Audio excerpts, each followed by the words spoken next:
interrupt part. Then we'll move to the programs. So two programs we'll discuss in little detail, because if you understand those programs, you'll get bigger idea about writing a program. For any given uh, task or any given design. Okay, so that should be straightforward. So let me share the screen, the entire screen. Because as I always say, this course is about writing the program, not writing theory. I mean, theory, of course, without theory, we don't understand, what you call programs. So we should learn theory first, no doubt, but ultimately we should end up in writing the programs. So that's what is expected from the course. Okay, yeah. So you are somewhere here. So we'll continue from here.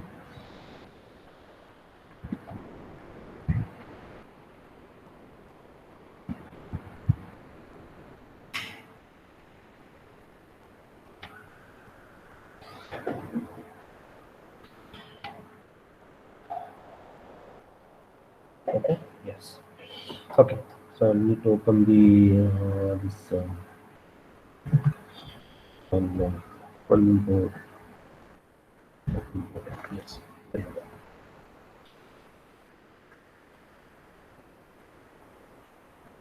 Okay. Okay. Yes. So last class we discussed various types of interrupts. There are interrupts can be generally classified into internal interrupts and external interrupts. Okay. So out of 6 interrupts in 80, because I'm waiting for the open board to open. Yes, yeah, yes, it open. Now let us start. Okay, yeah. So this should be on my right side.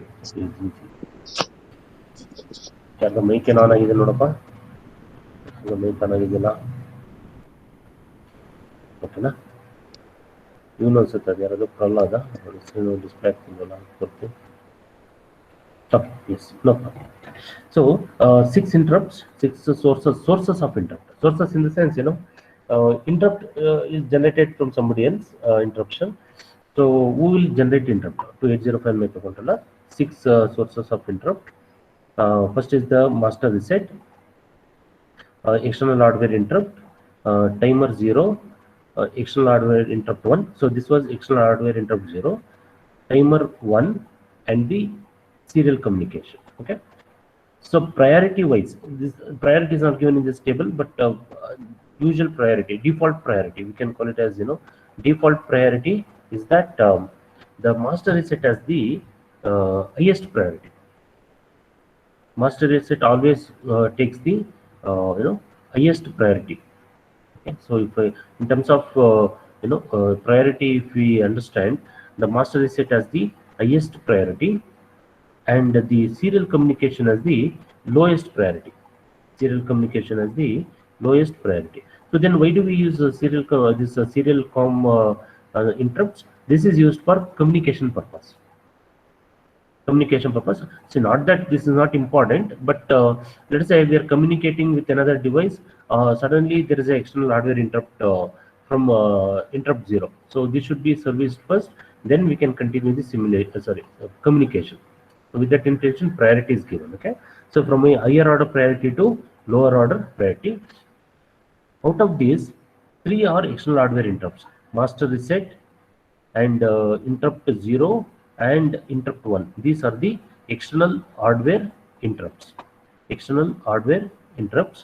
Whereas timer 0, timer 1, and there is interrupt due to timer 0, interrupt due to timer 1, and interrupt due to serial communication are called as internal hardware interrupts. Sorry, internal interrupts, not hardware interrupts.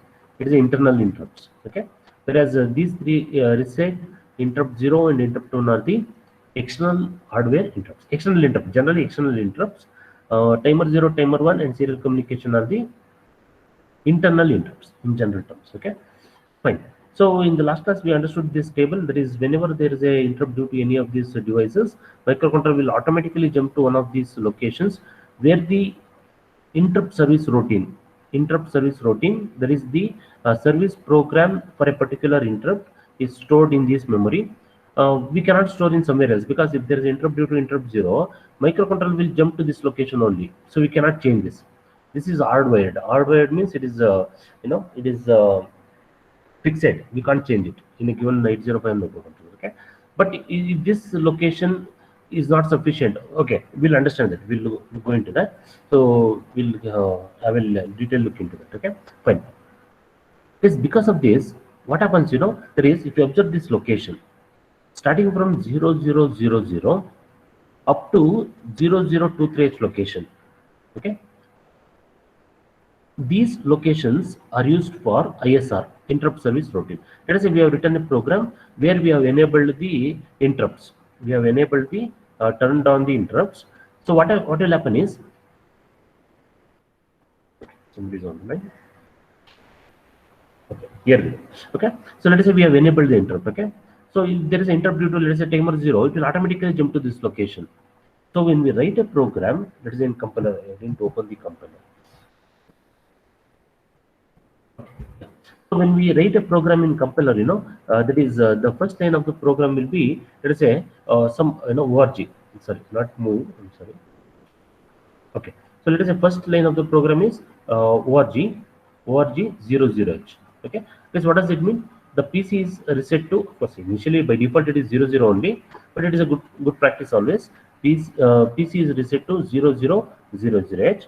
Okay, so let us say I'll do the next instruction. I'll write next program, next line of instruction, move a comma #06h, for example. Okay, now where this instruction will be stored? This instruction will be stored in the location 0001h and 0002h. Okay, in these two locations, this instruction will be stored. Okay, and let's say I'll write one more program. Let's say, for example, one more instruction, move a comma #09h. So where this program will be stored? This line of instruction in the location 0003 and 0004h. Okay, so thereby, let's say in the same program, I'm writing timer 0 interrupt. I've enabled interrupt due to timer 0. Okay, I've enabled the interrupt due to timer 0. So what will happen now is, because timer 0 interrupt is enabled, it will automatically jump to the location 000bh. 000bh. From there it will continue, because microcontroller thinks that we have stored interrupt service routine for this timer 0. Okay, starting from the location 000bh. But in this location, see, we have written the program continuously. So in this location 000b, something else is there. It is not ISR of this timer 0 interrupt. Okay, so thereby it is always a good practice. Good practice in the sense, whenever we are dealing with interrupt, what we should do is, we start with the first line. This is the default. Okay, there is org 00h. This is by default. Okay, even if you don't write line this, it works. Program works, no problem, because by default PC is initialized to 0000h. Okay, now after this, better not to use. Okay, better not to make use of any of these locations to store our normal program. That is normal, let us say we are doing some normal scripting, normal coding. Better not to store here. Why? Because if there is an interrupt, let us say timer 1 interrupt, it will jump to this location. If we start storing our normal program from 0000, then we will not be able to store ISR of these interrupts. ISR of these interrupts. Okay, so better to leave some locations. After that, better to store our normal program. How to take a jump? That is, I guess what I'm trying to say is this. And take one more page. So let us say this is the internal ROM space. Okay, internal ROM space. So in this case, let us say the first location is 0000. Okay, 0000. Normally, when we write this program org 00, let us say write these lines. Move a comma #06h, and let us say move b comma, for example, b comma #07h, for example. Okay, so these instructions will be stored in these locations. Okay, now let us say if I use any interrupt due to, let us say, timer 1, that will microcontroller will jump to a location 001bh, where there will be some other program. Okay, so thereby what is the general practice is, whenever we have a interrupt enabled in our program, better to leave some locations just for interrupt service routine, just to store interrupt service routine. How many locations? The question is how many locations? Okay, starting from 0000. If you see this table, starting from 0000 up to starting of the first location of the 00. Yes, what does this address indicate? Okay, let us say for example interrupt due to external hardware interrupt. Okay, it will jump to this location. Starting from this location, there is 0013. Next location is 0014. Like this, it will continue. So these many locations are used for interrupt service routine of interrupt one. Up to what location it can use? Up to 001A. Why? Because from 001B the ISR of timer 1 will be stored. Okay, that is from location 0014 up to 001A. These many locations are used for interrupt 1. These many locations are used for interrupt 1. Okay, so thereby these address indicate the starting address of the ISR. That means first instruction of the ISR. Okay, so from this location to for example for interrupt 1, from 0013 to 001A, we have to leave the location, we have to leave the space for interrupt service routine of interrupt 1. Okay, similarly the last interrupt is a serial communication interrupt. The address is 0023H. Starting from this location, we have to leave some location. There is no limit. You can write ISR up to the last location of FFFFH. If that is the case, we will not be able to write our regular program. Okay, so thereby up to some locations. Let us say for example 0030H. 0030H. Okay, that means starting from 0023 up to 0030. Let us say we store the ISR of serial communication interrupt.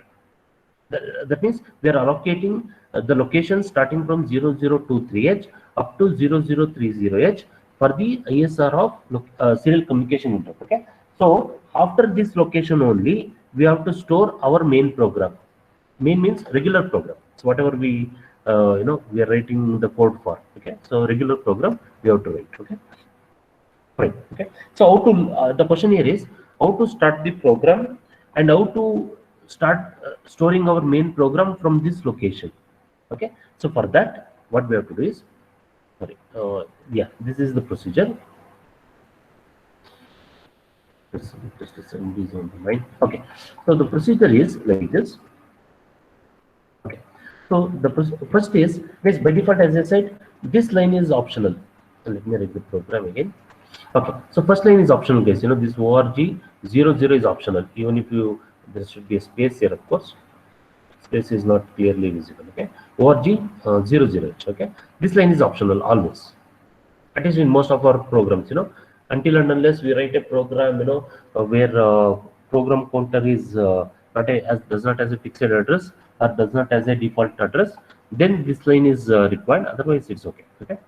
Yes. Next is, I need to from according to this diagram from 00 to 0030H location. That is this location 0030H location. We'll allocate 30H location. We'll allocate these many locations for what is known as ISR, interrupt service routine. After this only we have to write the program, or starting from this at least. That means, to be more clear, to be more particular, 0002. Sorry, 0000 up to one location less than this. That is, okay, 002FH. Correct? One location less than this. That is 0030 minus 1. Okay. So starting from 0000 up to 002FH, we'll allocate the space for ISR. Starting from 0030H location, we have to write our main program. Okay, fine. What happens when the microcontroller is reset?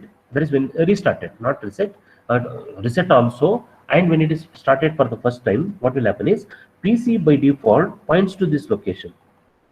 That is 0000. Okay, and we want to store our main program starting from the address 0030H location. Starting from this location. Let me use another color, or let me better erase this and write.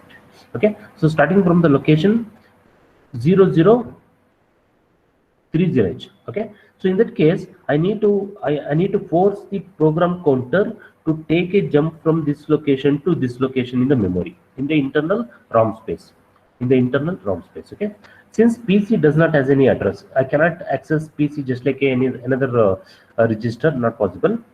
The only way to change the course of program execution, course means the way of executing the program, the order of executing the program, or to change the content of PC, the only method is to make use of jump instructions. Okay. There are so many jump instructions. We have come across, like for example, SJMP, okay, or LJMP instruction. Okay. So SJMP is for short jump, LJMP is for long jump.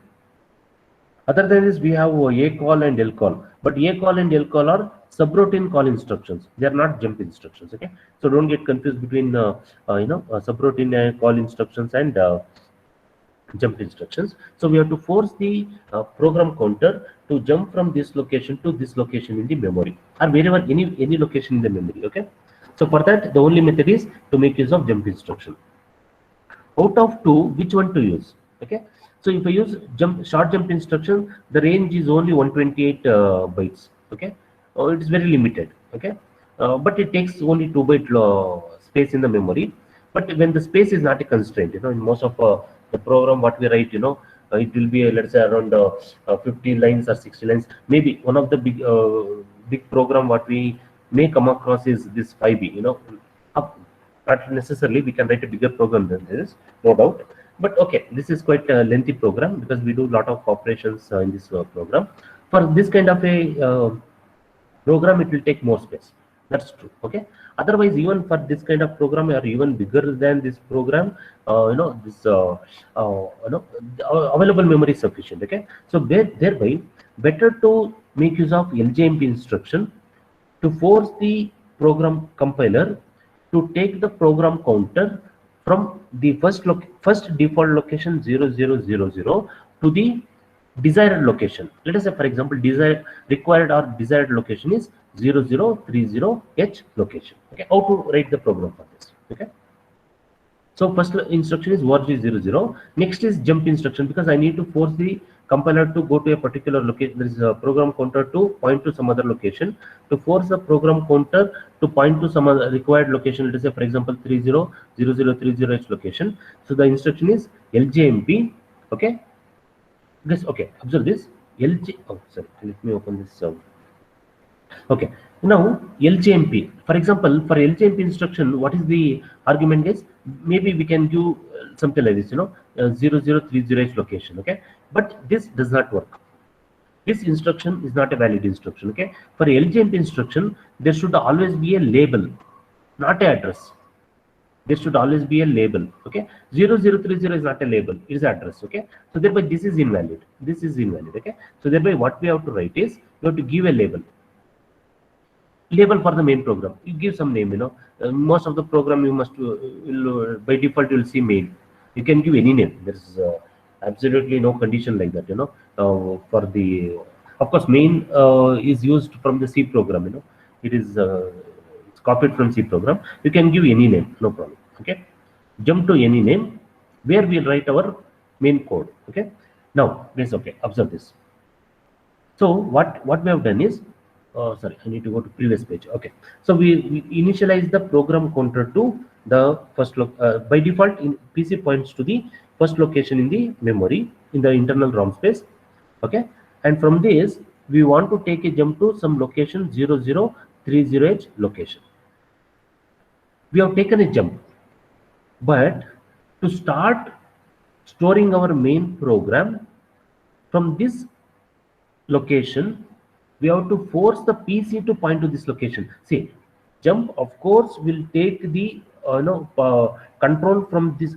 See, what is the jump instruction does this? This LJMP instruction will take the control of the program execution from one location to another location.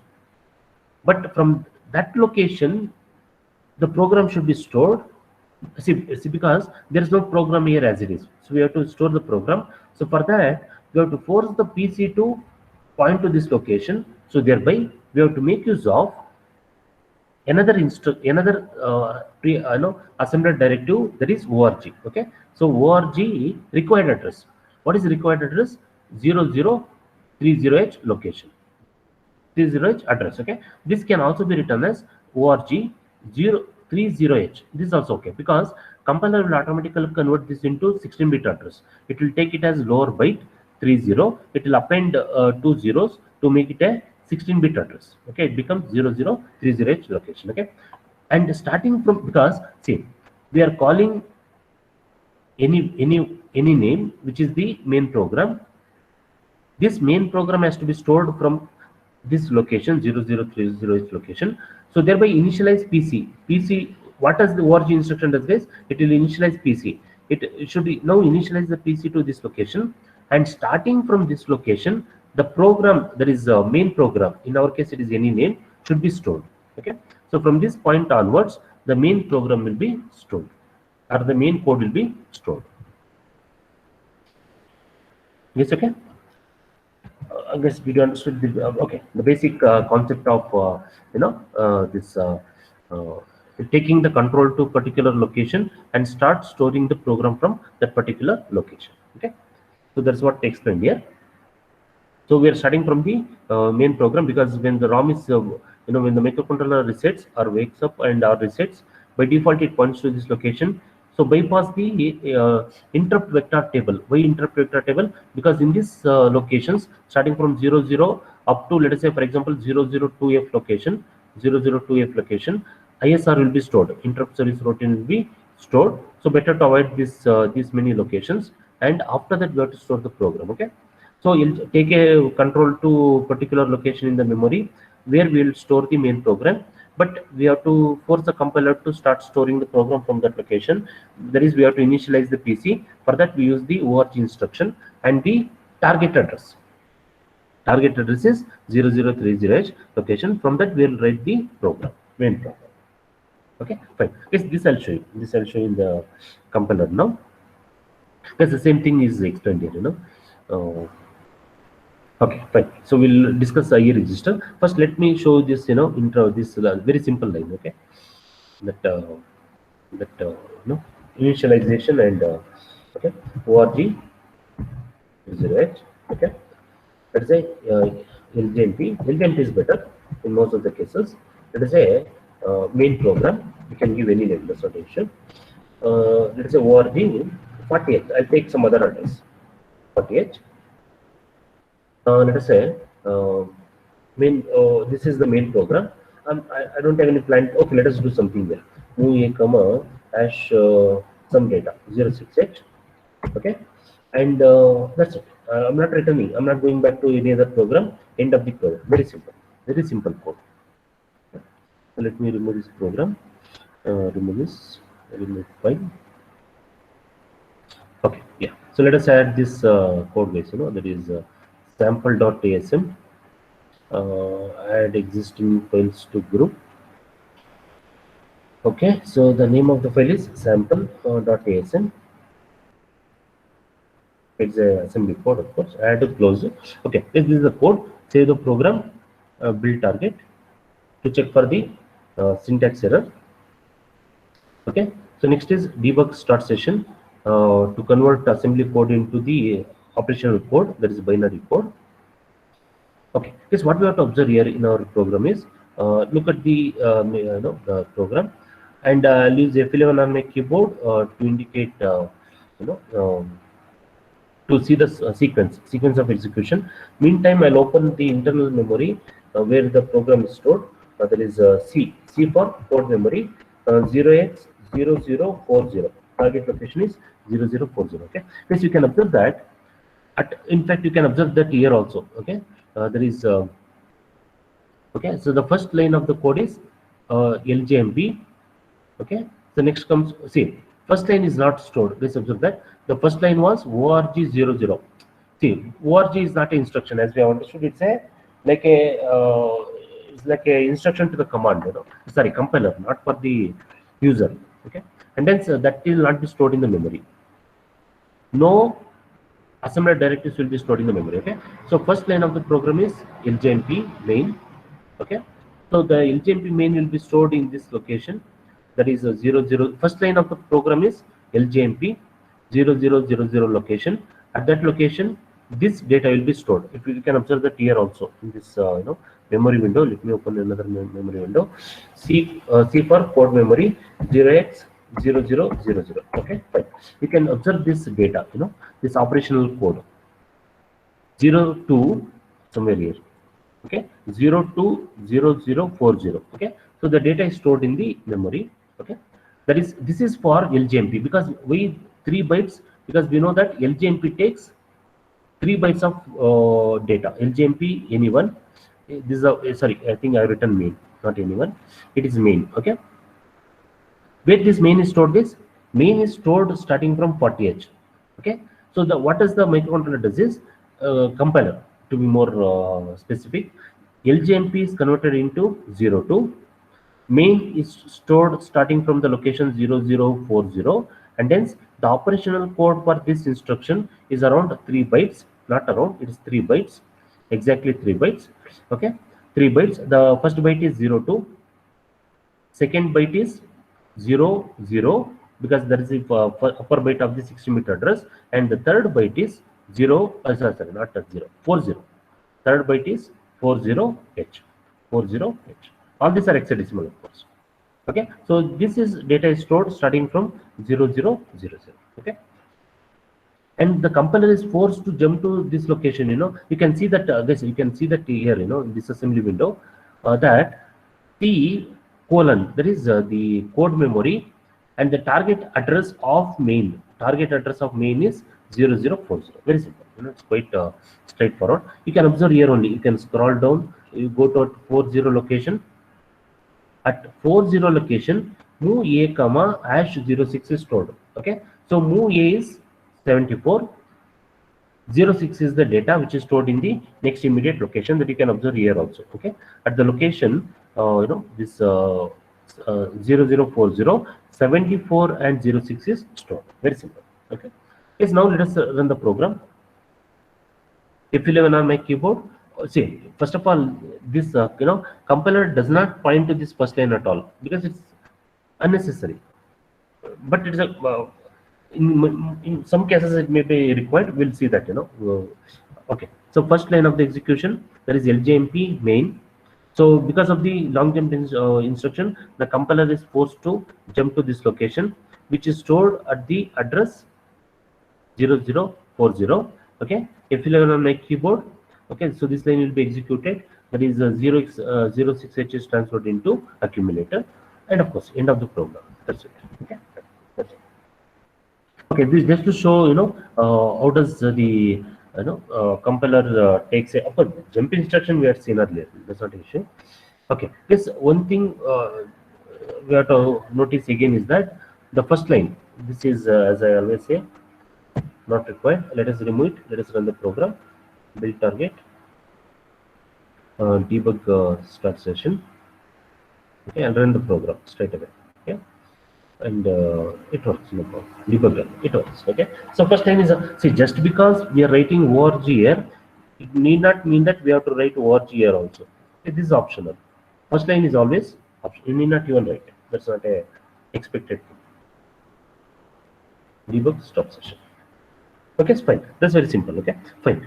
Next is, okay, yes, just now we understood that there are 6 sources of interrupt.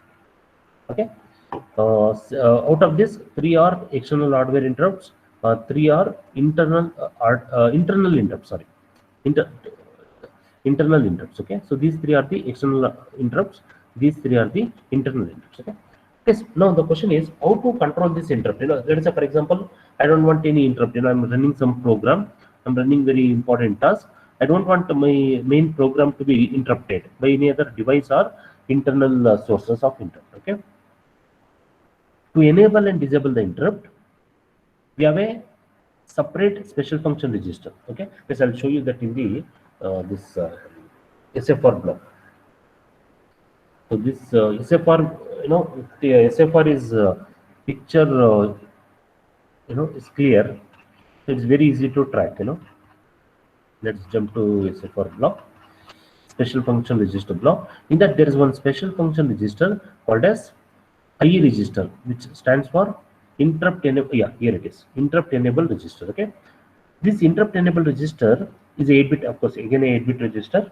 It has it is a bit accessible register. It is both bit accessible as well as byte accessible register. Byte address is A8H, and all the bits of the interrupt enable register as a address, because it is a bit addressable register. This concept you have understood. Okay, so this interrupt enable register is a special function register, and I think that is discussed here. Okay, because I think masking I think I didn't discuss. I think few of you had left yesterday in yesterday's class. When I was discussing the masking of the interrupt. Okay, because what is masking is okay. I have to go to this. Okay, some out of these 6 interrupts, master reset is a unmaskable interrupt. Because what is the meaning of unmaskable? It cannot be avoided. You like it or not, pin number 9, when low signal is applied on pin number 9, microcontroller will be reset. That way nobody can stop. Impossible. Okay, and then master reset pin number 9 is called as a unmaskable interrupt, whereas these 5 interrupts are called as a maskable interrupt. What is the meaning of mask, guys? Of course, mask is nowadays, everybody knows it, maskable interrupt. Okay, so maskable interrupt, as the name suggests, we can mask it. I mean, we can stop it, we can disable it. Okay, it is under the control of the programmer, whereas the reset is not under the control of a programmer. Very simple. This actually I discussed yesterday, but I think by then few of you had left, maybe.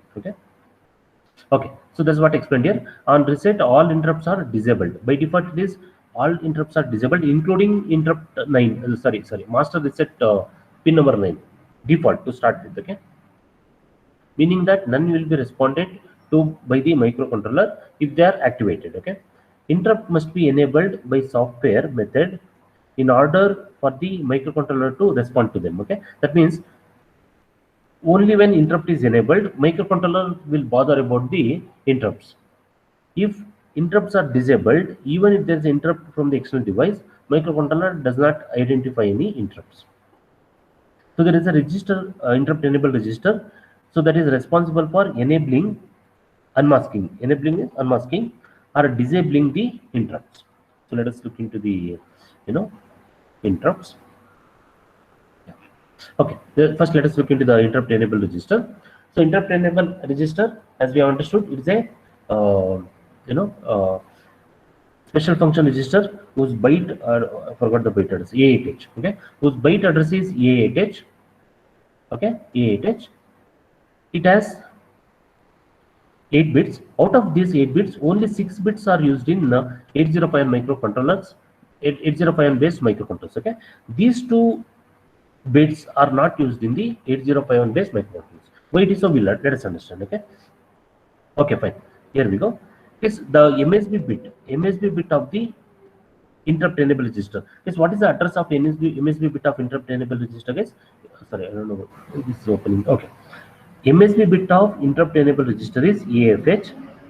If this bit is set to 0, if this AF bit is set to 0, none of the interrupts. What are the interrupts, guys? What are the interrupts? Did I close that? Oh no. Okay. So none of the interrupt, like for example, this I'll go to this page. None of these interrupts.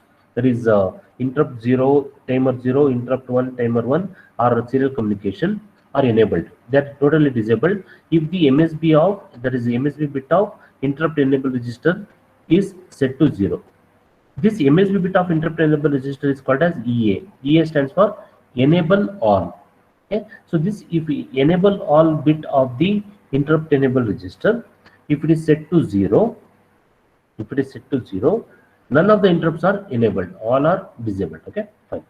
Next is the LSB bit of interrupt enable register. Okay, this is EX0. Okay, yes, I'll come to this ET2 later. Okay, EX0. What is EX0 stands for? The pin is IE0. There is the LSB of interrupt enable register. It will enable or disable external interrupt 0. Okay, so if this bit is 0, if this bit is 0, external interrupt 0 will be disabled. Okay, whereas if this bit is set to 1, external interrupt 0 will be enabled. That means microcontroller will be able to identify any interrupt due to which comes from interrupt 0, because that is interrupt 0. No, there is int 0 bar. Okay, so next bit is ET0. ET0 stands for enable timer 0. Enable or disable timer 0. Again the same thing. If it is 0, timer 0 interrupt is disabled. If it is 1, timer 0 interrupt is enabled. Next is EX1. It will enable or disable the interrupt 1 interrupt. Okay, interrupt 1. Interrupt 1. Okay, fine. So next is ET1. So this bit will enable or disable the timer 1 overflow interrupt. Okay, because it is always called as a overflow interrupt. Why? Because interrupt by the timers are generated only when timer will overflow. Okay, fine. Next is ES. ES is for to enable or disable the serial port interrupt. Okay, that means whenever the microcontroller is connected to let's say something like this, 8051 is connected to another device serially, device serially, then for example PC or laptop, whatever it is. So whenever there is a serial communication, okay, then this can be enabled or disabled using the this control pin, that is the ES pin. Enable or disable serial port interrupt. This next is ET2. ET2 will enable or disable timer 2 overflow or capture interrupt. But timer 2 is not available in 8051 based controllers. Okay, and then this bit is not applicable for 8051 based microcontrollers. Okay, and this 7th bit of interrupt enable register, this bit, it is not used. It's not implemented, means not in 8051 based microcontrollers. In some advanced controllers, you will find this bit as a additional function. Okay, so let us not bother about that right now. This is the point here, guys. Interrupt enable register. Okay. Yes, here we go. Okay. How to write a program? Now writing the code for the enable interrupt programming. How to enable the interrupts? Very simple. Just now we understood that in this interrupt enable register, if this IE bit is set to 1, all interrupts are enabled. If this is set to 0, even say if this bit is set to 0, for example, EA pin, even if you set any of the pin to 1, interrupts will not be identified by the microcontroller. Okay, why? Because master pin is reset. So if this master pin is reset, none of these interrupts are identified. None of these interrupts will be able to interrupt the microcontroller. Okay, and if you can observe this, guys, these pins, enable pin bits are arranged in the priority order. Interrupt 0 as the highest priority. Interrupt 0 as the highest priority, whereas this serial communication interrupt, it has the lowest priority. So it is arranged in the order of the priority of the various interrupts in the 8051 microcontrollers. Yeah, here we go. Okay, so if this EA pin is set to 1, interrupts are enabled. Okay, and if this pin is set to 0, interrupts are disabled. Okay, how to set this pin to 1? You can use you can do that using 2 methods. Okay, one is using the bit and the another is using the complete byte address. That we'll see now. Okay, fine. Here we go. So let us take one example case. Enable the serial interrupt, timer 0 interrupt, and external hardware interrupt. Okay, using okay. There's one more point we have to observe here. There is no enable or disable for master reset. Master reset. There is pin number 9. Why? Because it is an unmaskable interrupt. See, even if you have a pin here for a master reset, and even if you set it to 1 or 0, it doesn't matter. And pin number 9, if there is a low signal, active low signal, microcontroller will be reset. Interrupt enable cannot help. Okay, it doesn't have any control over the master reset. Okay, that's why that master reset is called as a unmaskable interrupt. It is called as an unmaskable. It cannot be blocked. It cannot be stopped. Whereas these interrupts can be blocked, and hence they are called as a maskable interrupts. Okay, fine. Here we go.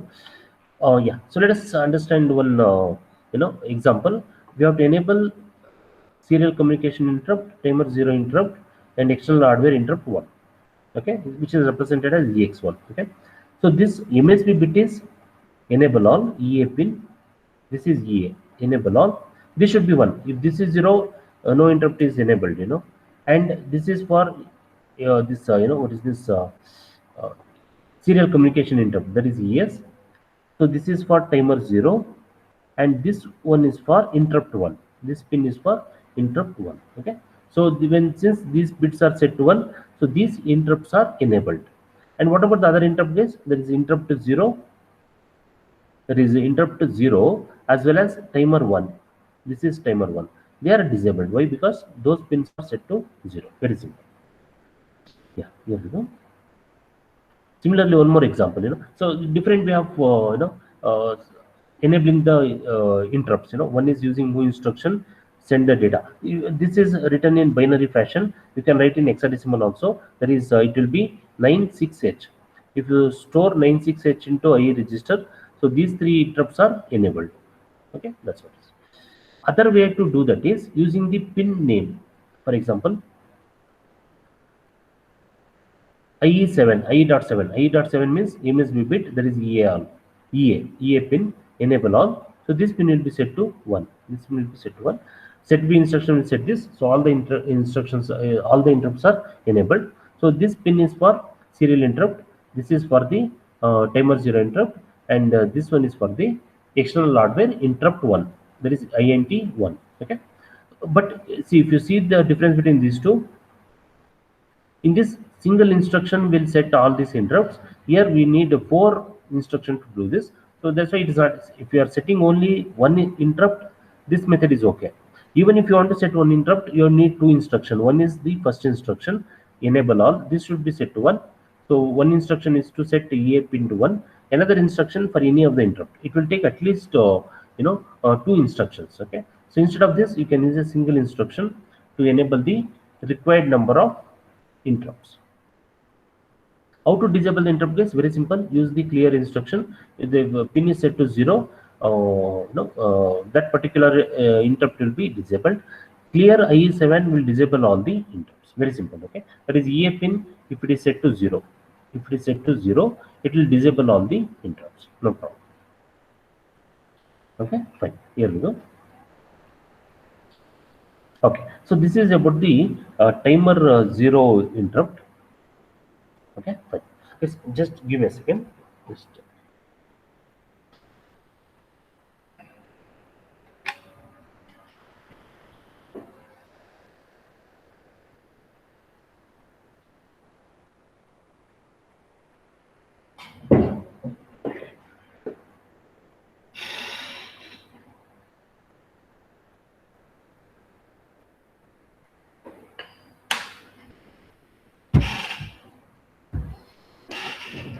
Okay.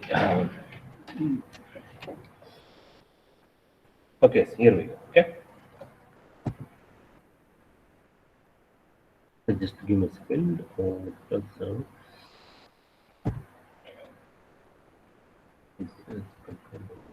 Okay, here we go. Where was? Yeah, here it is. Okay. Timer interrupt. The basics of a timer interrupt. Okay, quickly let us look into this, because this also we have discussed in little detail.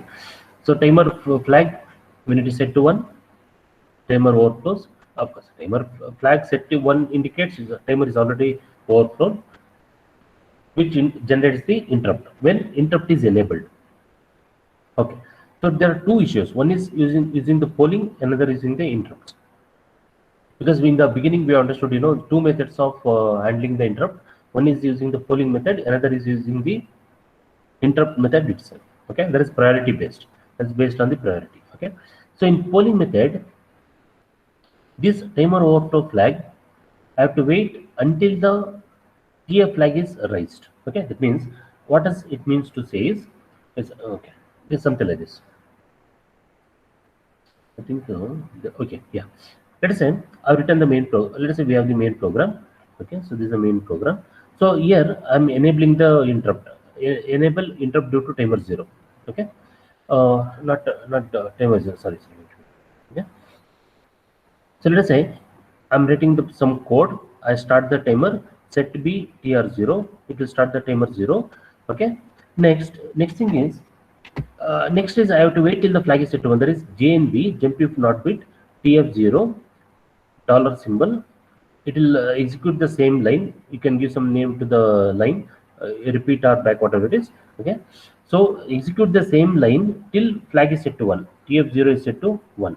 Okay. And continue. After this flag is set to 1, it will come out of this loop. It will continue from the next line. Okay. This is one possibility. This is without interrupt. This is without interrupt. Without interrupts. Okay. How to handle with interrupts? Okay. With interrupt, what we have to do is, advantage of using the interrupt is that, okay, instead of waiting for the flag to be set to 1, what we do is, we'll tell the compiler that I'm going to use a timer 0, enable the interrupt due to timer 0. Enable the interrupt due to timer 0. Of course, I have not written properly, guys. Just a second. Let me make it little clear. Enable interrupt. Enable interrupt due to timer 0. Interrupt due to timer 0. Timer 0. Okay. Once if you enable the interrupt due to timer 0, and when you start that, you have to start the timer. If timer is not started, there is no usage of interrupt. Okay. So start the timer. Instead of using this instruction, there is JNB TF0. Okay, we'll do some other operation. We'll be performing some other operation. Microcontroller will start the timer, and it will keep monitoring the TF0 flag. It will keep on monitoring the TF0 flag. If TF0 flag is set to 1, the main program, let us say this is the main program. This is the main program. Somewhere here we are there. Somewhere in this line the compiler is executing. If when the TF flag is set to 1, that means when the timer goes from FFFF, that is a mode 1 operation, for example, to 0000, when it is reset to 0000, the flag is set to 1. Once the flag is set to 1, since interrupt due to timer 0 is already enabled, what does the microcontroller does is, it will complete the execution of the current instruction. So whichever instruction is being executed, first it will complete the operation of that instruction. Then it will take a jump to ISR, interrupt service routine. What is interrupt service routine? Where the program for this particular source of interrupt is stored. Okay, service program. It can be called as a service routine. Of course, interrupt service routine, as the name suggests, it is a service program or service routine. In what address? For example, timer 0, the address is, what is the address? 00, I think it is 13H. 13H is the location where the ISR of timer 0 interrupt is stored. Microcontroller will take a jump from this main program to this particular location in the internal ROM space, because all these are there in the internal ROM space. They are not going anywhere outside the ROM space. Okay, it will take a jump to this location. It will start executing the program from this location, and once we come out of this program, there is ISR, it will go back to the next line. Okay, where the interrupt was generated. The next line means this line interrupt was generated. This line was completed. Microcontroller took a jump to this location. It executed the ISR. It came back to this line. Okay, there is next line next to the line when the interrupt was generated, and it will continue the execution of the main program. Okay, guys, what is the difference now? If you see this without interrupt program and with interrupt program, here we have to wait till the flag is set to 1. This time can be saved. If we enable the interrupt. We need not wait till the flag is set to 1. We can do our regular job, that is a main program. Whenever the interrupt is generated, microcontroller will automatically interrupt the main program. It will take the controller to ISR. It will execute the ISR. Okay, after executing the ISR, it will come out of the ISR and it will continue the execution of the main program. Very simple. Okay, so this is a very efficient method of writing the program in assembly, not only in assembly, even in C program also, but it saves a lot of time of the programmers.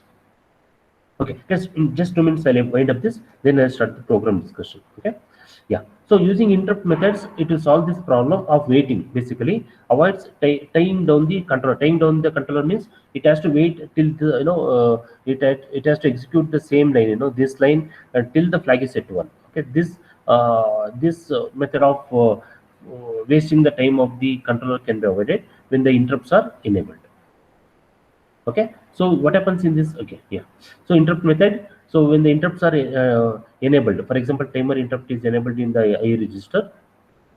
So whenever the timer overflows, so TF flag is set to 1. The microcontroller is interrupted whenever it is whatever it is doing. That is, as we said, as we understood, it is executing some main program. It is interrupted, okay, and jumps to the interrupts vector table. That is address for this particular interrupt, particular source of interrupt, and it will execute the program, whatever the program stored in that particular address. Who will store the program? Programmer has to do what that program will understand. We will discuss that. Okay. So in this way, the microcontroller can do other job, other task. The author has not completed this statement. Other task or other job, whatever you call it, other task until it is notified that the timer has rolled over. Okay. So until the microcontroller tells the compiler that the timer has overflown, compiler can run the main program. Okay, so this is shown for the timer interrupt. So for example, if we are using timer 0 interrupt, when the TF flag is set to 1, that means when the timer 0 overflows, it will jump to the address 000BH. For a timer 1, when the timer 1 overflows, it will jump to the address 001BH. These addresses cannot be changed. Let's say I don't want 001B, I'll take 002BH. No, not possible. Okay, this address is fixed. Okay, fine. That also we'll see. No problem. Okay, we'll write the program, we'll understand. Okay, that's enough for interrupt discussion. Let us go to the laboratory programs. Okay. Yes. Okay. So I'll open the program. Wait just a second. I'll open the question paper, CA paper.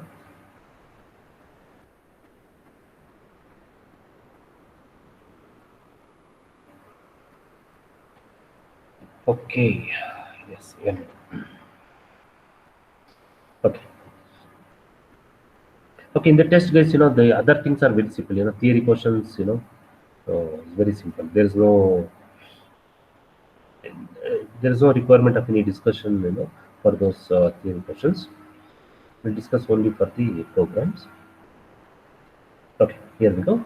Okay. This in the question was just a second.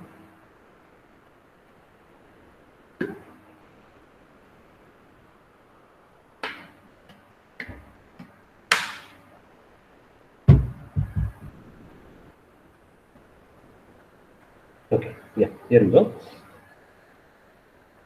First program pi a. Yes, any doubt in the other question is very simple and straightforward. Okay, and objective questions are also quite straightforward. Most of you have answered most of the questions. No, there's nothing big about that. Okay, yes, here we go. Okay, so first question. This okay. Okay, so the point is first read the question in little detail so that you understand what program we have to write, what to write in the program. And that's another way of saying. Okay, write a program to extract lower nibbles of all the numbers between 30H and 37H. First thing, let us go to the page. Okay, so let's say internal RAM location. This is RAM location. There is a location starting from 30H. You can take any address, no problem. As a sample, we are given this address. Okay, from 30H to, let us say, 40H, for example. Total 16 locations, 30H to 40H. There are some data stored. Let me take one example. Let us say 50, 23, 41, 2C, FC, something like that. Okay, A2, something like some random data, 06, something like this. Okay, some data is stored in these locations. Okay. Now, first we have what happened to this? Okay, so first we have to extract lower nibbles of all the numbers between 30h and 37h. Okay, that means where it is, okay, here it is. So in this number, for example, it is a 23h. 2 is the upper nibble and 3 is the lower nibble. Okay, now we have to extract all the lower nibble data. Okay, this data has to be extracted. Okay, that means 23. Okay, from 23 we have to extract only 3. How to do this? We cannot say only 3, not possible. We have to convert into 0 3. Similarly, take one more example, 41. So 41 should be converted into 0 1. Okay, this is the first task. How to write the program, we'll see. I'll go to the that I'll take up of this. The lower nibbles should be stored, that is whatever separated, extracted lower nibbles should be stored in the registers R0 to R7 of bank 2. Okay, now lower nibbles should be stored from the location starting from, okay, sorry, this 37h. I taken 40h, sorry. This is not 40h, sorry. That's what I was, shocked to see. This is 37h. Okay, 37h means 8 registers, 8 locations, 8 bytes. You can also call it as a bytes. 8 locations are 8 bytes. Okay, fine.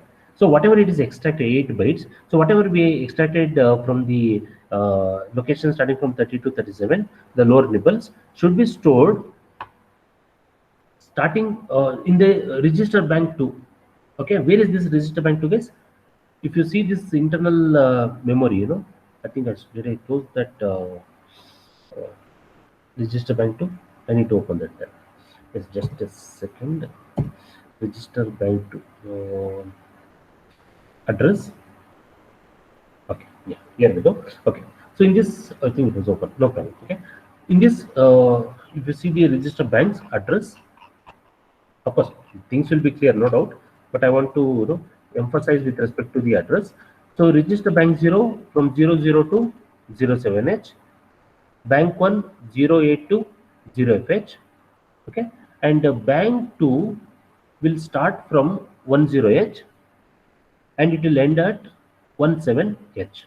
Okay, that means whatever the data we have extracted, okay, according to the program, whatever the data we have extracted from the location starting from 30h to 37h should be stored in the register R0 to R7.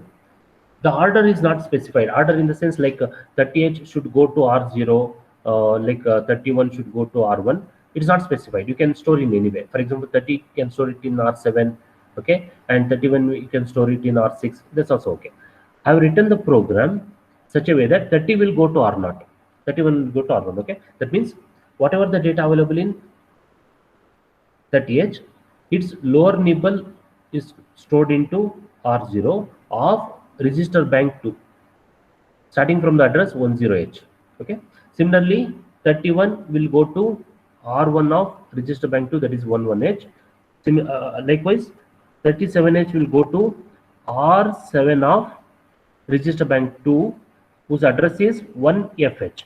No, 1fh, sorry, 17h, sorry. It is just a second. It is 17h, correct.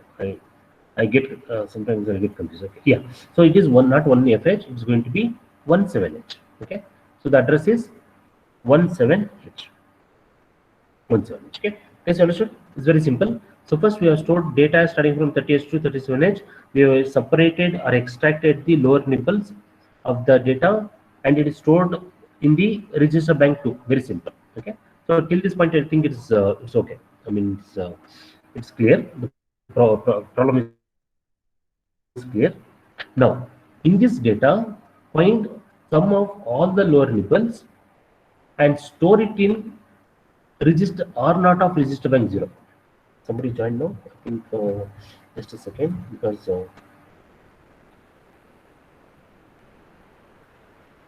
okay, just a second. Okay. Okay, here we go.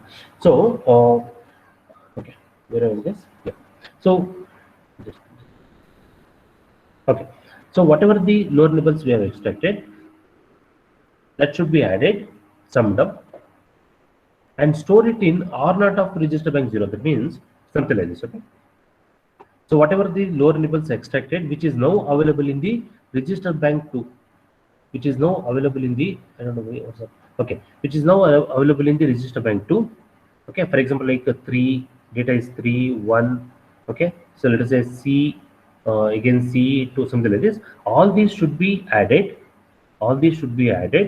and it should be stored into R0 of register bank 0. Okay, what is the address of R0 of register bank 0, guys? Very simple, 00H. 00H. Yes, is that correct?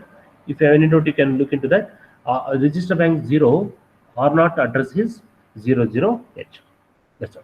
Yeah, very simple. Okay, so that was the third part of the program. Okay, and next part of the program. Okay, yes, here it is. Okay, so find, okay, so now out of this, find the largest of all the lower nibbles and store it in R1 of register bank 1. Okay, so what is this, guys? Out of these lower nibbles, whatever it is extracted, it is, yeah, let me take another color. Okay, out of this, whatever it is extracted from the data, the largest lower nibble. What is the largest lower nibble, guys? Out of this, let us say C is the largest. For example, what the data I have taken, C is the largest lower data out of the extracted lower nibbles. That should be stored in the register R1 of register bank 1. What is the address of R1 of register bank 1, guys? If you see this, 08H, of course, you must be knowing by now, no problem. Register bank 1, R1 address, no, sorry, not 08, 09H. Is it register bank 1 or 0? Just a second. Just a second. I'll see the program. Somebody is on the line. Okay. So, okay. So register. Okay. So the largest lower nibble should be stored in R1 of register bank 1. Correct. Okay. So R1 of register bank 1 has the address of 09H. Okay. 09H. Okay. That means given largest lower nibble is stored in R1, whose address is 09H. Okay, fine. Next part of the program is the smallest of all the nibbles should be stored in R2 of register bank 3. Okay, that means the smallest data in these lower nibbles, okay, smallest number. Okay, in our case it is 1. Okay, this should be stored in the R2. Is it correct, guys? R2, there is a register 2. R2 of the register bank 3. Okay, R2 is, what is a R2 address of register bank 3? That you can check it here. R2 of the register bank 3 is has the address of 1AH. Okay, it has an address of 1AH. That means the smallest of the lower nibble should be stored in the 1AH. That is the R2 of the register bank 3. Yes, okay. To sum up the program, given problem, data is stored starting from 30H to 37H, 8-bit data. Lower nibble should be extracted and stored in the R0 to R7 of register bank 2. All the lower nibbles should be added and should be stored in the R0 of register bank 0. The largest among the lower nibbles should be stored in R1 of register bank 1, and the smallest among the lower nibbles should be stored in the R2 of register bank 3, that is 1H. Very simple. Very simple. Everything is simple, don't worry. Okay. Guys, this is the program. Okay. Guys, any doubt in the question, guys? I mean, is the things okay? Excuse me, sir. Yeah. Sir, ಅದರೊಳಗೆ second largest number ಯಾವ ತರ find out ಮಾಡಬಹುದು sir? ಇವಾಗ register ನಲ್ಲಿ value ನ place ಆದ್ಮೇಲೆ ಅಲ್ವಾ? Correct, second largest. Okay, guess what Shashikumar ಅಲ್ಲ, ಇವ್ರ ನೇಮ್ ನಂಗೆ ಇಲ್ಲಿ ಫುಲ್ ಹೆಸರು ಗೊತ್ತಾಗ್ತಿಲ್ಲ. Shashikumar. Okay. Yes, Shashikumaar has a question here. That is, we are storing, for example, let us say largest in the largest among the given lower nibble in the R1 of 0NH. How to identify the next largest number, second largest number? Okay. Yes, for that there are two methods. I'll explain that now. In fact, let me explain that. No problem. This is the right time to do that. Okay. I'll take one empty page. Let me take empty page. Okay. Okay. So let's say, for example, locations starting from R1. I'll take one example. Okay. 30H. Let's take 30H only. 30H. Okay. some data is stored, 30H to 37H. Let's say we'll take some simple data, guys, 3, 7, 6, 4, something like this, 2, 1, some 0 or 1, whatever it is. Okay. Guess now, to find the largest or the smallest number, of course, this I'll explain in the program also anyway. First, we have to, okay, for this, we use an algorithm called as bubble sort. Bubble sort algorithm. Guys, I think bubble sort algorithm, you guys are familiar. I think you had written the program in, we used to write this program. I don't know whether this program still exists in the curriculum. I'm not sure. Bubble sort algorithm. What does the bubble sort algorithm does? It's very simple. Okay. Take the first byte, okay, into a register. Let's say accumulator, for example. Take second byte into B register. Okay. If somebody is on the line, let me, because if I don't switch to this window, they'll not be admitted. So I should be switching back to this window.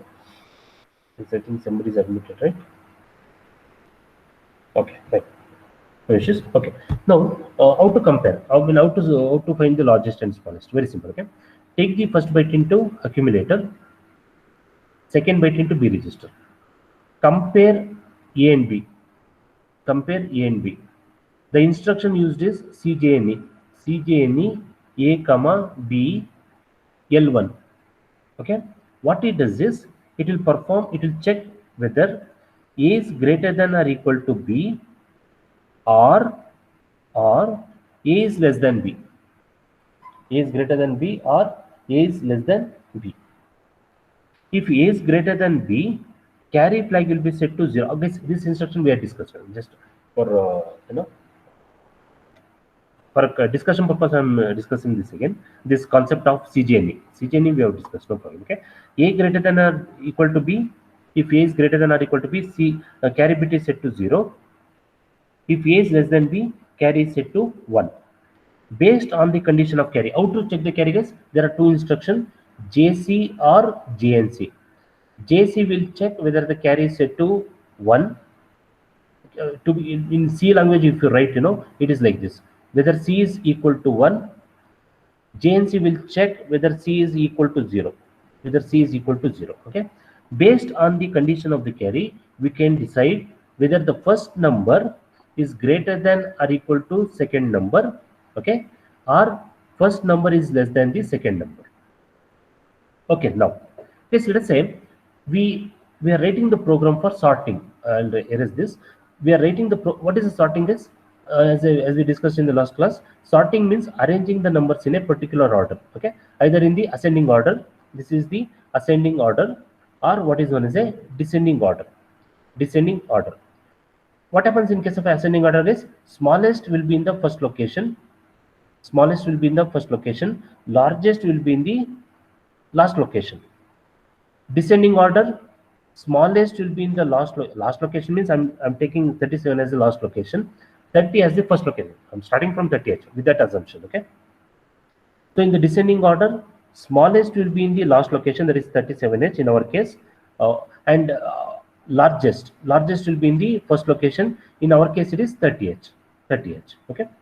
Now, based on this comparison, if the data is sorted in a particular order, either in the ascending or the descending order, we can find out the largest and smallest. Let me write that ascending and descending order. I need to erase some part of this diagram. Let me erase this part, because this concept is clear. CJNE. Okay. Let us say after let us say I've written the program to sort the numbers, arrange the numbers in a descending order. Let us say, for example, descending order. Okay. So descending or ascending. Let me take ascending. No problem. You can take any. Ascending order means smallest in the first location. That means out of this data, smallest is 1. 1 comes to the first location.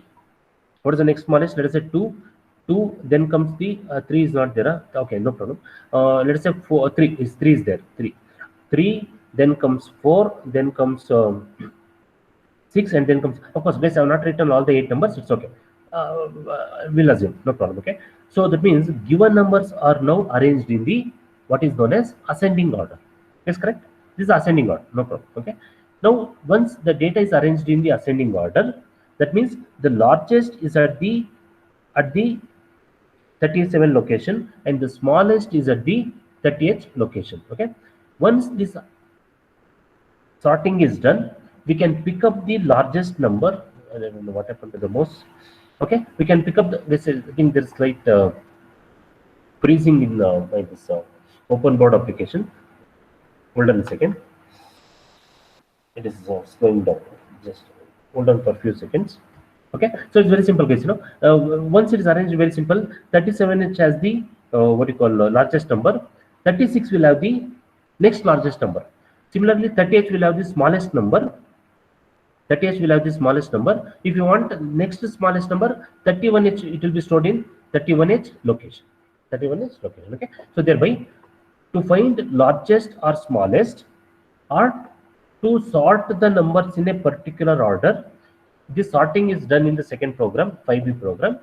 Okay, either for any of these application, we make use of algorithm called as bubble sort. The algorithm name is what is known as a bubble sort. Is any doubt in this bubble sort? It's very simple. I mean, this is very familiar to you guys also. You have done in this in your C program, I'm sure. Okay, Shashi, that's okay, so I think we can continue our program discussion. Yes, sir. Yes. Okay. So let us look into the program, guys. At the program, I think I've shared with you guys. Okay, you can look into the program, no problem. Okay. Yes, now since it is an array, what is array? I mean, series of locations is an array. Okay, I cannot see. If it's one or two locations, maybe we can use we can access the location using the address. Since it is an array, there is series of locations. We have to make use of a pointers. We have to make. Okay, let me take another page. Okay, yes, here we go. We have to make use of a pointers. Okay, pointers means in assembly coding is nothing but the indirect addressing mode. Very simple. Okay, 30h. Okay, so 30h is one location, and the first location, 30h is the last location. Okay, so I'll create an array as the pointer, not an array. Sorry, pointer to point to the first location 30h. Okay, that we can see that R0. I used R0 as a pointer to the first location. Okay, fine. Next thing is, how many data are stored in this location 30h to 37h? There are 8 bytes. 8 bytes. Okay, this number of bytes we have to store it into another register. In our case, I think I have taken R2. Yes, usually I take R2 for the counter. It's nothing but a counter. R2 is a counter which stores number of bytes in the given locations. In our case, number of bytes is 8. Number of bytes is equal to 8. Okay, fine. Next is, what is the target location? Guess what is our first task of the program? 5A. The first task is not this page. Okay, this is the page. First, what we have to do is, in the first task, we have to take the data starting from 30h. Okay, separate lower nibble and upper nibble. Separate lower nibble and upper nibble. Store lower nibble in the R0 of B2. What is the R0 address? 10h. That means I need another pointer R1 to point to this location 10h. Yes, is that okay, guys? Did you understand the concept? Let me erase this, because a lot of writing may not be properly clear. Anyway, here we go. So what I have to do is, I have to take 30h data from 30h, 23. I need to separate into 02 and 03. I'm not interested in 02 because I'm concentrating only on the lower nibble. This lower nibble should be stored starting from R0 of B2, register bank B2, RB2, register bank 2, okay, whose address is 10h. That means I need to create another pointer to point to this location of 10h. In my program, I have taken R1. Say only two things are possible, R0 and R1. Unfortunately, we have only two options. So R0 is already used for the source data. I need to make use of R1 for the destination data to store the lower nibbles. Yes, these three lines are, I think it's okay. It's clear, there is no doubt about that. Okay, next thing is separation of lower nibbles from given byte of data. Separation of lower nibbles. Okay, what I do is very simple. I'll take the first byte into accumulator. This how does the program work? So let me write here. Yes, I'm sorry for this bad handwriting. I mean, wherever I write, mine is as bad as this, you know. Okay, anyway, here we go. First byte 23H. 23H, I'll take it into accumulator. Okay, 23H, out of 23H, I need to reduce upper nibble to 0. I need to retain lower nibble as it is. Which is the best possible function? Somebody yesterday asked this question, you know, in the WhatsApp. Somebody was asking, you know, how to separate upper nibble and lower nibble. Okay, I need, see, what source data is 23. I think by now you must be knowing, you know, you must have checked in programs. Okay, my target data should be 03. Source data is 23. How to separate? How to generate this? Very simple. Logical AND operation. Logical AND operation with 0fh. 0fh. Okay. What happens, guys? The lower nibble. Okay, let me write here. Let me erase this. I need to erase now. Okay. Yes. Here we go. So lower nibble. Okay. If you take 2 3, that means 2 3 means 0 0 1 0. 3 is 0 0 1 1. 0f. 0f means why it is f, I'll tell. Why it is 0f? It is 0 0 0 0 1 1 1 1. When I logical AND 23 with 0f, upper nibble is reduced to 0. Correct? Is an AND operation. Upper nibble reduced to 0. Lower nibble is retained as it is. 0 0 0 0 0 1 1. Okay. So the resultant data is 03H. This data 03H should be stored into R0 of register bank 2. R0 of register bank 2. This is what I'm doing in this program. Okay. First, I've taken, okay, yeah, the first byte of data stored into accumulator, logical ANDed the content of accumulator with 0fh location. Okay, so the content of the accumulator after the execution of this instruction is 03H. Okay, this should be stored into R0 of register bank 1. Register bank 1. Okay, this R0 of register bank 1 is pointed by R1. So thereby the content of accumulator, which is 03H, should be stored into this location using the indirect addressing mode. So in this indirect addressing mode, what happens is, first 30H is copied into accumulator using indirect addressing mode. Lower nibble is separated, upper nibble is made to 0, and this resultant data is copied into 10H, which is pointed by R1. Very simple. Okay, I need to do this. I need to repeat this operation up to last location, that is up to 37H location. Okay, that means, see, R30H is pointed by which register, guys? R0. Okay, and 10H location, that is R0 to R7. I need to erase this again, just a second. Okay, okay, so the target location is R0 to R7. Let me write here. It is R0 to R7 of the register bank 2, register bank 1, whose address is 10H. Whose address is 10H. Okay, so this 10H is pointed by R1. Okay, so thereby after transferring the first byte, that is first byte after 23, it is converted into 03. It is stored into the R0 of register bank 1 03.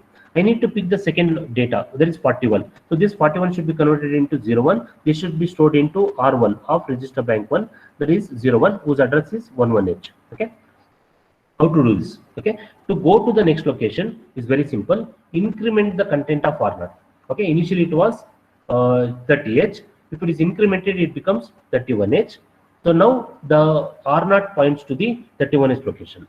Similarly, if you increment R1, initially R1 is pointing to 10H. So 10H plus 1, it is 11H. It will point to the next location where the data will be stored. Okay, so that's how we can point to the next location. Okay, so there is increment R0 and increment R1. How long I'll do for 8 data? How to control that execution of this program? How to control this execution of this code using the DJNZ instruction? What does this DJNZ instruction does is, it will initially, what is the content of R2? Initially it is 08H. It will decrement the content of R2 by 1. Okay, it will compare with 0. Is it equal to 0? No. Go back to this L1. Where is this L1? This line. It will execute the same lines. Okay. Now again, it will decrement when it comes to DJNZ instruction. It will decrement the content of R2 by 1, the resultant data is 06H, it will compare with 0. Is it equal to 0? No. Repeat this. Okay. These number of lines are repeated till R2 becomes equal to 0. Till R2 becomes equal to 0. Okay. Once R2 becomes equal to 0, it will come out of this program, this line, this code, this set of code. Okay. Yes. Till this point is it okay? Yes. Till this point, what we have done is the lower nibbles are stored into R0 to R7 of register bank 1. Okay. That is from 10 to 17H locations. It's very simple. That's okay. Okay. Fine. Okay. So what is the next task?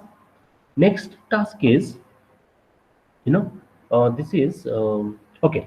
The third part of the program. So this is the second part of the program what we discussed. If you see the third part of the program, all the lower nibbles should be added. Okay, sum up all the lower nibbles and store it in R0 of register bank 0. Okay, so where are the lower nibbles? Lower nibbles are available in the R0 to R7 of register bank 1. R0 to R7 of register bank 1. That means I need to add up the content. I guess it's something like this: R0 plus R1 plus something like this. But for addition, we know that accumulator is a must. Accumulator is a must. So what we do is, please observe the program.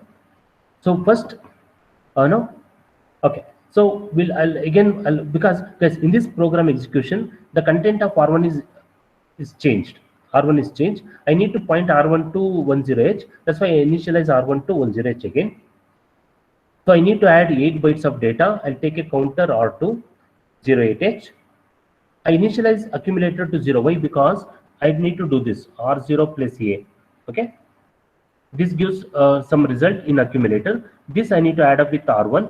The result is stored in accumulator. This I need to store with R2. Like this I have to repeat. And then the content of R0 is just a second. Yeah. So first initially accumulator is initialized to 0. After initializing the accumulator to 0, first content of R0 is added with accumulator. First content of R0. Here it is. Observe this. First content of R0 correct. R0 of register bank 1 is added to the content of accumulator, which is initially 0. For example, let us say content of R0 is 03H. 03H plus 0. What is the result is? 03. Okay, fine. So result is stored back to accumulator. The result is available in accumulator. Next is I need to add the content of accumulator to R1. There is R1 plus A. I need to do this. I need to point to R1. For that, what we do is R1 of register bank 1. Okay, so R1 is this register bank 1 is now pointed by R1 of register bank 0. Guys, don't get confused. This R1 where the lower nibble is available is the R1 of register bank 1. Whereas this R1 what I have taken 10, which is a counter. Guys, sorry, it is a pointer. This R1 is a pointer. This is from register bank 0. This is from register bank 0. Okay. So don't get, at this point it may be confusing. I understand why this R1 is repeated. Okay, so this is confusing, but this is the point. Okay, so this R1 is a pointer. Okay, whereas here when this R1 is incremented, it points to the next location.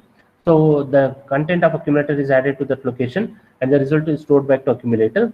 This is done till 8 times. There is 8 bytes. That is from 10H location. Let me write in terms of address. 10H location to 17 location. All the data like 03, 02. Okay, all these are added. Now it is available in accumulator. This content of accumulator is now transferred into R0 of register bank 0. R0 of register bank 0 that you can see here. Okay, let's see, you can see in the question.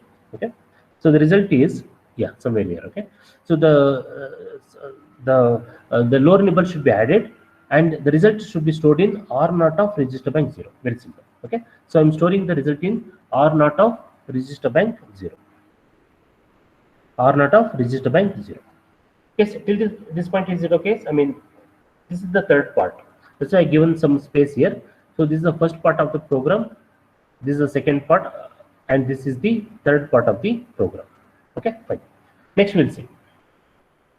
Okay, next is the this finding the largest and smallest. Okay, if you see the fourth part of the program. Okay, after adding the data, the largest of all the lower nibbles should be stored in R1 of bank 1. Okay, first let us concentrate only on this. Okay, how to find out the largest? For this, as I discussed just now in the beginning of this program discussion, I'm making use of what is known as a bubble sort algorithm. Okay, how the bubble sort algorithm works? Let us see. Okay, guys, I'll explain the program. Concentrate. You can any doubt you can you can discuss. No problem. Okay, so this is the fourth part of the program. Okay, fourth part. Okay. How many bytes I need to compare this? I need to compare 8 bytes. 8 bytes of data. Where the data are stored? It is stored in 10H location. I'm creating a pointer to 10H location using R1. Okay. Pointer, you can use either R0 or R1. Don't use R0 because it's already the sum of all the lower nibbles is already stored in R0. Don't use R0, use R1. Okay. So pointer is R1 to location 10H. Next. Okay. Next is compare. Okay. Guess how does the comparison goes? It's something like this. Okay. Let us. I'll discuss. Okay. This is bubble sort. Okay. So there is R0 to R7. R0 to. Guess I'm taking R0 to in general. Okay. Let me take 10 only. This R0 R7 should not be confusing at this point. I'll take it as 10H, where the lower nibbles are stored. 17H. Okay. Some data, let's say take 3, 4, 1, 2, 1, 7, something like this. Okay, fine. Guess what does this bubble sort does? Okay, it will take first byte, it will compare with the second byte. Let us say we are arranging in ascending order. For example, ascending means the smallest should be at the first location and the largest should be the largest should be at the last location. This is the bubble sort. Okay. Now what will happen is, first byte is taken compared with the second byte. If the first byte, I'll write it as 1B, first byte, if it is smaller than second byte, for ascending order arrangement, we should retain as it is. Why? Because smallest is already in the first location, largest in the second location. This is what we want because in the ascending order. Whereas for a descending order, what will happen is, if the first byte is smaller than the second byte, it has to be swapped. Swapped means the first byte should go to the second byte location and the second byte should go to the first byte location. Okay, so that means resultant data should be something like this. Okay, let me write resultant data after first comparison. The resultant data is 4, 3. Correct, for a descending order. Okay.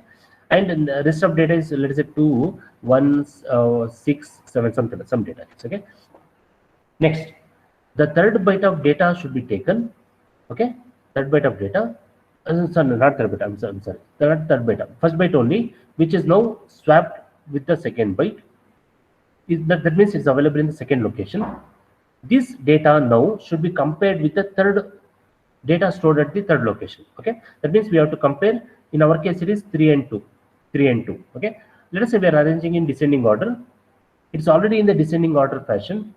We need not swap it. We can retain as it is. So the resultant data will be after the second sequence. Okay, so the first sequence is let me write like this.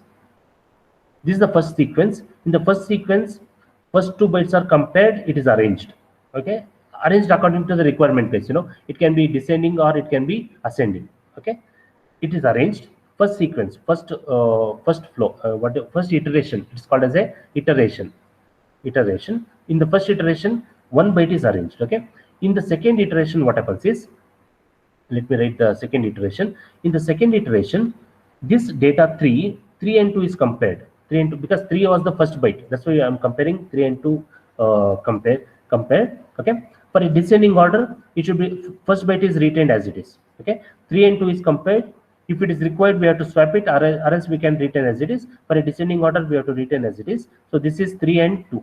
It is retained as it is. Other data is also retained as it is. In the third comparison or third iteration, first byte is retained as it is. The second byte, okay, is also retained as it is. Since the 2 is the smallest now, okay, sorry, 2 is already smallest. Okay, so this is also retained as it is. This 3 with which we are comparing all the byte of data. That is, first byte has to be compared with all the bytes of data, is now compared with the fourth byte. Okay, if it is smallest or largest depending on the requirement, we have to swap it or we have to retain as it is. In our case, it is we have to retain as it is because one is smaller than 3. I'm arranging the data in the descending order. One is retained as it is, other data is also retained as it is. Next sequence, fourth sequence, 4 is retained as it is. Now this 3, okay, is now compared with the next byte. 3 is compared with 6. 3 is compared with 6. Okay. Now 6 happens to be larger than 3. 6 happens to be larger than 3. Okay. So thereby this 3 and 6 has to be swapped. 3 and 6 has to be exchanged. Okay. So 6 will come here and 3 will come here. Okay. And the last byte is retained as it is. In the next iteration, there is a fifth iteration. The same thing will repeat: 4, 6, 3, 2, and 1. Now this 3 is now compared with the last byte. In our case, it is last byte because I have not written all the 8 bytes. So 3 and 6 is compared. Okay. When 3 and 6 is compared, so 7 is greater than 3. For a descending order, 3 and 6 should be swapped. So 7 should come here. So 7 should come here, and 3 should come here. Very simple. Okay. Like this, for 8 bytes, in one iteration, okay, there are 8 totally. Okay, how many phases? Okay, so there is number of phases, phases. How many phases we have to run? Okay, in the first phase, we have to do 8 iterations. We have to do 8 iterations. But if you observe this question, if you observe this data, this is the first phase.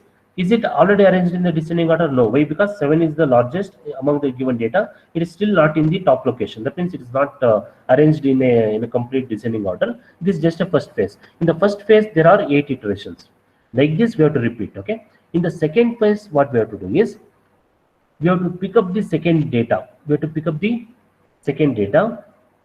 Because in this case, we have to pick up the second data and start comparing with all the bytes of data. Okay, so we have to compare with the first byte, we have to compare with the third byte. Like this, we have to do 8 iterations. Okay, so that it will get one more set of data. That is also not completely arranged in a ascending or descending order. Like this, we have to run at least 7 phases for 8 bytes of data. 8 bytes of data, we have to run 7 phases. We have to run 7 phases. Okay, we have to run 7 phases. Out of the 7 phase, in each phase we have to do 8 iterations. So this is the basic of what is known as a bubble sort. This is the basic of what is known as a bubble sort. Yes, anybody has any doubt in the bubble sort case? It's very simple. If anybody has any doubt, we can look into this again, or else we'll go to the program. Okay, yeah. So thereby, I need, okay, now from this discussion, what we have understood is very simple. I need 2 pointers. I don't know where to write. Okay, no problem. Let me erase this one, and let me erase this only. So I need 2 pointers, 2 counters, not pointers. I'm sorry. I need 2 counters. 2 counters. One for the first counter is for the number of phases, and the second counter is for the number of iterations. Okay, what is the general understanding is for 8 bytes of data, we need 8 phases of operation, and at each phase we need 8 iterations. We need 8 phases, and we need in each phase there is a 8 iteration. Okay, that means I need to create 2 counters. In this program, I've created 2 counters. One is R3 of register bank 0. Of course, don't get confused again. Okay, which bank is this? This is register bank 0. How many phases? This R3 is for the number of phases, which is 8. For 8 bytes, it is 8. Actually, 7 is sufficient, but better to run it 8 times. 8 phases is better, so that no data will be lost. No data will be left out. Okay. Anyway. Okay. Next, I'm using R2 for number of iterations. Okay. Fine. Okay, so I've created two counters. One is R3, another is R2.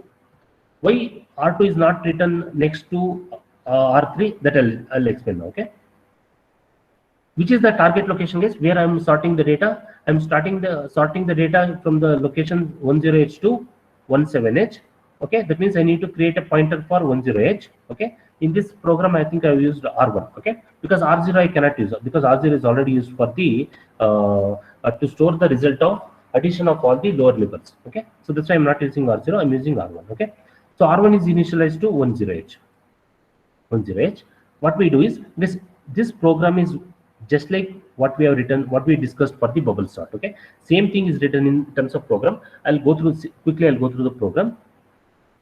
First byte from 10H is copied into accumulator. This in this line, first byte of data from R1, that's pointed by R1, which is 10H, is copied into accumulator. Increment R1. When R1 is incremented, it goes to 11H. From this location, data is copied into B register. From 11H, data is copied into B register. Okay, that means first byte is in accumulator, the second byte is in B register. Okay, compare the content of first and second byte. That is, we cannot compare 1011. We can compare A and B. Compare A and B. If they are not equal, jump to L5. Okay, there is L5. Okay, L5 is next line. Jump to L5. Okay, if not equal. Otherwise, also it will jump to the L5 only. Even if it is equal, it will jump to the L5. But in L5, we have to check what is the condition of carry. Just now in the beginning, we have understood that if A is greater than or equal to B, carry will be set to 0 in CJN instruction, using CJN instruction. And if A is less than B, carry will be set to 1. Okay, so thereby, if no carry, that means let us say for example, what is no carry indicates guys? A is greater than or equal to B. If A is greater than or equal to B, guys, one more thing, forgot to mention, I'm writing the code in a descending order. I'm writing the code in a descending order. Descending order means largest will come to the 10 location and the smallest will come to 17H location. Okay. If no carry, then go to L6. Guess that means guess what is no carry? That means A is greater than B. That means first byte of data in 10H is already larger than 11H, which is the requirement. And hence I don't require any swapping of the data between 10 and 11. I'll go to the next byte. That means I'll repeat this operation. I'll go to the next byte. I'll repeat this iteration. Okay. That means I'll take the first byte. I'll compare with the third byte. Okay. So no carry. Go to L6. Okay. And okay. And in this case, what we do is R2. There is this R2 is for number of iterations.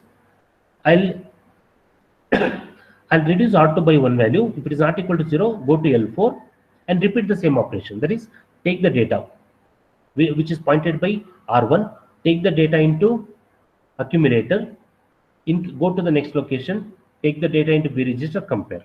Okay, in this case, if there is a carry, what to do? If no carry, fine. For descending order, JNC instruction is used. For ascending order, JC is used. Instead of JNC, you can use JC for ascending order. Okay. If in this case, for example, if carry is set to 1, okay, what we do is we need to swap this. We need to swap A and B first, which need to be stored back to 10 and 11H. Let me write this again. It is totally distorted now. Okay. So that means 1011. This was available in A. This was available in B. So for my requirement, let us say I need to swap these two. I need to rearrange the data. So first we need to swap the content of A and B. Then we have to store the data back to 10 and 11H location. Okay. How to do that is, if carry is set to 1, that means carry set to 1 indicates A is less than B. If A is less than B, we need to swap. That means the first data is smaller than the second data. For a descending order, what is the requirement is first data should be the largest. So I need to swap these two data. So for that, what we do is the content of A is stored into 11H location, which is pointed by R1, which is pointed by the register R1. Okay. And after, say, A is stored to 11H, B should be stored to 10H. to point to 1 0, I need to see R1 is pointing to 1 1 edge. I need to point to 1 0 edge. So thereby I need to decrement the content of R1 by 1 value, that is decrement R1. Now when R1 is decremented, it will point to 1 0 edge location. Then copy the content of B2 1 0 edge location.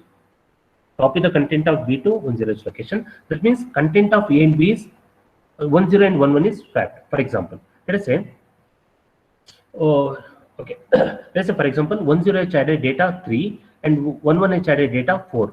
This was copied into A and this was copied into B. I need to swap this. Okay, so content of A is copied into 1 1 edge. That means this 1 1 edge location becomes 3. Okay, so this 4 which is available in B register will be copied into 1 0 edge. That means this location becomes 4.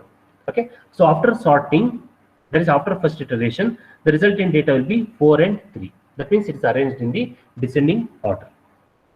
Okay, like this L4 is executed for 8 number of times. Okay, that means in the first phase there are 8 iterations. Data will be arranged in a particular order, but it will not give a complete sorting. Okay, so thereby after this, okay, guess that something like this, in this diagram, in the first phase 8 iterations will result the data in a particular order, but not in a complete order. I need to go for second phase. Yes, let me take another page.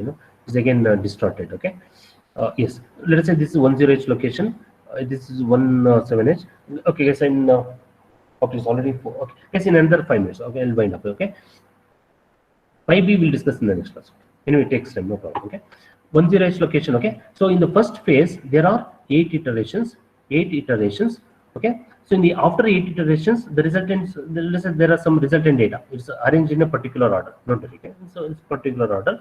Okay, now after in the first phase, R1 is pointing to 1 7 edge. Okay, I need to repeat the same thing in the second iteration. In the second phase, which consists of 8 iterations. Okay, in the second phase, the location should the iteration should start from the first location, that is 1 0 edge. So thereby I need to force R1 to point to 1 0 edge location, and repeat this operation. Okay, so thereby observe this. In this program, what we do is, after 8 iteration, first phase 8 iteration is completed, then we'll go back to L4. In L4, what we do is, L4.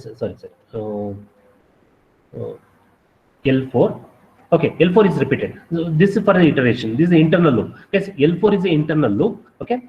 Once R2 becomes 0, we'll go to L3. Okay. In L3, last instruction is dgen z R3. R3 is initially set to 8. This 8, R3 gives number of phases. R2 gives number of iterations. Okay. Each phase will have 8 iterations. Okay. So thereby, once the program is run, that means first phase is over. After first phase is over, R3 is decremented by 1 value. R3 minus 1. It becomes 0 7. It is compared with 0. Is it equal to 0? No. Then it goes to L3. In L3, what we have to do is, again we have to load R1 with 1 0. Why? Because after the first phase, again we have to start from 1 0. Okay, we cannot start from 1 7 h. It gives a wrong result. Okay, to start from 1 0, you have to initialize R1 to 1 0 h. Okay, and repeat the operation. 8 iterations in the second phase. Again, the data will be. Oh, sorry. What is this? What is this? Yes, I don't know. Okay, so I don't know what was that. Okay, yeah. Okay, anyway, no problem. Okay, I think it was showing something else. Okay, okay. So 8 iterations. In the second phase, 8 iterations. Again, the data is stored in a particular order. When we go to third phase, again we have to start from R1 1 0 h only. Okay, from 1 0 h only we have to compare the data. Again, we have to continue this operation at least 8 times. That means 8 phases, and each phase will have a 8 iteration. That's why this R2, observe this, R2 is written after this instruction. If you write this instruction after this R1 instruction, you will not get a proper instruction. Why? Proper result. Why? Because the program will be run only for once. It will not run for 8 times. So it will give a wrong result. Okay. So this R2 should be return after R1, because see R3 decremented by one value, first phase is over. Again it will go back here. R1 is loaded with the first location, 8 iterations. Again when the program is run, second iteration is over. R3 is decremented by one value, it is not equal to 0. Again it will go back to L3. Again R1 is loaded with 1 0, 8 iterations. Again R3 is compared with R3 is decremented by one value, is compared with 0 not equal to 0. Again this will repeat. Okay, so this is the reason why R2 is loaded inside the internal loop, R3 is loaded at the external loop. Okay, so R3 is part of the external loop which will control the number of phases. R2 is part of the internal loop which will control the number of number of iterations. Okay, fine. Yes, once this is done, ultimately we end up in a situation where in the location starting from 10H, to 17H, data is arranged in a particular order. In what order, guys? That is understood from this program, from this, I think this one. Okay, okay, somewhere here, not here.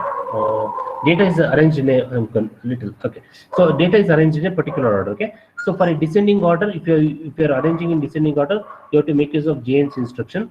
To arrange the data in ascending order, you have to make use of J's instruction. Okay, so thereby data is arranged in a particular order. Okay, for example, let us say descending order. Descending order means largest is in the first location, and the smallest is in the last location. Okay, so according to the program phi-A, the last part of the phi-A. Okay, so we have reached the last part of the phi-A. The largest of the lower nibbles should be stored in R1 of bank 1. Okay, what is R1 of bank 1, guys? What is the address of R1 of bank 1? It is 09H. 09H is the R1 of bank 1, register bank 1. Okay, the 10H as the largest number. This 10H will be stored into the R0 of R1 of bank 1, and the smallest which is available in 17H. If you see this, 17H has the smallest data. This 17H will be stored in the what is the register, guys? R2 of bank 3. It is R2 of bank 3, whose address is 1AH. It is 1AH. That's what it is. Okay, so thereby this storing the data, largest and smallest, should be done after sorting. Okay, so this is the last part of the program, fifth part of the program, should be done after the sorting. Once the sorting is done, we know where is the largest and where is the smallest. You can take the second largest. Somebody, Shashikumar was asking how to pick the second largest. You can do it. See, for example, if you see this, the second largest is available in 11H. Very simple. Second smallest is available in 16H. Very simple. Okay, if you're sorted, it's very easy to pick the data. Okay, and store it in whichever location you want. You can store the program. You can store the data. Yes. Okay. Okay. Yes. This completes the program. I mean, this is the complete 2 minutes. Okay. That's okay. This is the program. Let us run the program. Okay, shall I run the program in the next class, guys? It doesn't take much time. You also need a break. You guys also need a break. Can I show the execution in the next class, guys? Is that okay? Yes, sir. Right, okay. I'll show you in the next class. In the next class I'll discuss this. 5B. 5B takes little more time. I think this is really little not too difficult. If you have understood this 5A, 5B is not too different. 5B is similar to 5A. Don't worry. Okay. So with that confidence, I'm assuring you that I'll discuss 5B in the next class. Okay. So for the 5A output, 5A program, I'll show the output in the next class, and I'll next class in the sense after the discussion, theory class discussion, and I'll explain the 5B. I'll show the output also. Okay. So thank you. Thanks for joining us. It was a really lengthy session. Thanks for joining. See you in the next class. Okay. Take care. Bye.